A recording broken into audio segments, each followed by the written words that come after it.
Assalamualaikum warahmatullahi wabarakatuh.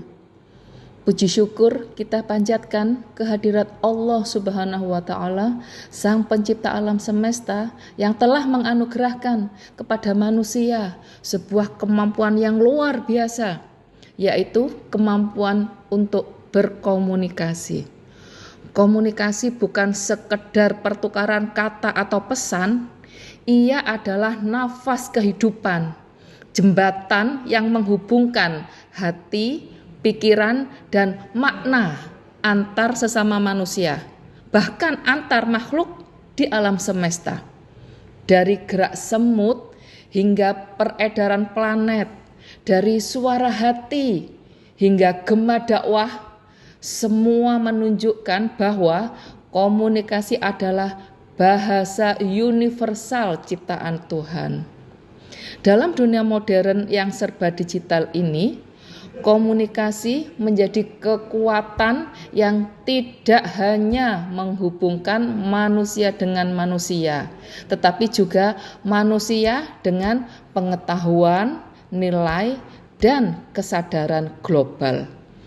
Melalui komunikasi, kita belajar memahami perbedaan, menebar kebaikan, dan membangun harmoni, baik di dunia nyata maupun dunia maya.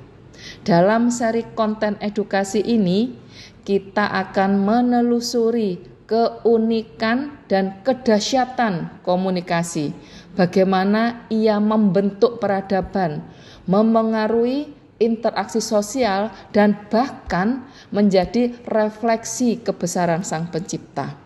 Selamat menyimak. Semoga tayangan ini menambah pemahaman kita bahwa komunikasi bukan sekedar ilmu, melainkan manifestasi dari kesadaran dan keajaiban kehidupan itu sendiri. Salam komunikasi. Wassalamualaikum warahmatullahi wabarakatuh. Hai teman-teman, kita semua tahu bahwa perempuan di Jawa Timur itu hebat-hebat, banyak yang cerdas, aktif di masyarakat, dan punya jiwa memimpin. Tapi, kenapa ya masih sedikit yang bisa masuk dan didengar di dunia politik? Nah, di video kali ini kita bakal bahas gimana caranya perempuan agar bisa lebih kuat, lebih didengar, dengan pendekatan stakeholder dan komunikasi yang halus tapi berdampak, yaitu soft power.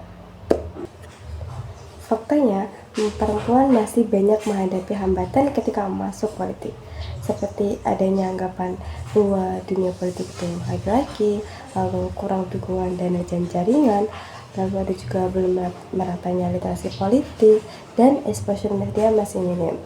Jadi di sini jelas bahwa bukan kemampuan perempuan yang lemah, tetapi di dukungan yang belum maksimal. Nah, stakeholder itu siapa sih? Stakeholder itu seperti partai politik, pemerintah, organisasi perempuan, media, akademisi, dan kita sebagai masyarakat. Kalau semua ini bekerja sama, maka representasi perempuan akan semakin kuat. Perempuan bisa banyak hal. Contohnya bisa menyampaikan pesan politik lewat empati, lalu bisa fokus pada isu dekat dengan keluarga seperti ekonomi, kesehatan, pendidikan, lalu juga bisa membangun komunitas dan hubungan sosial yang kuat. Cara halus tapi dampaknya nyata. Nah, di era sekarang media sosial itu super penting. Perempuan bisa tampil lewat mana aja. Bisa lewat edukasi di media sosial, bisa lewat liputan prestasi dan kegiatan positif, atau juga bisa lewat cerita inspiratif tentang perjuangannya. Nah, media bisa ubah cara pandang masyarakat ke arah yang lebih positif. Biar makin banyak perempuan yang siap ambil peran, kita perlu 3 hal. Yang pertama, pelatihan kepemimpinan. Yang kedua, kelas strategi komunikasi. Yang ketiga, dukungan sejak remaja. Kalau perempuan mengerti politik, maka mereka bisa bersuara dan tidak mudah diremehkan. Kita juga butuh kepastian yang jelas, mulai dari afirmasi keterwakilan perempuan hingga dukungan penuh saat mereka maju dalam pemilihan. Nah, perempuan bukan hanya pelengkap, tetapi mereka adalah pengambil keputusan. Kalau stakeholder bekerja sama dan perempuan percaya pada soft power yang mereka punya, maka representasi politik di Jawa Timur bakal semakin kuat. Yang kedua, kebijakan akan lebih adil dan inklusif. Dan yang ketiga, perempuan lebih dihargai dalam dunia politik. Dan itu baik untuk kita semua. Jadi, yuk kita dukung perempuan untuk berani tampil, karena ketika perempuan maju, masyarakat ikut sejahtera. Sampai jumpa di video selanjutnya.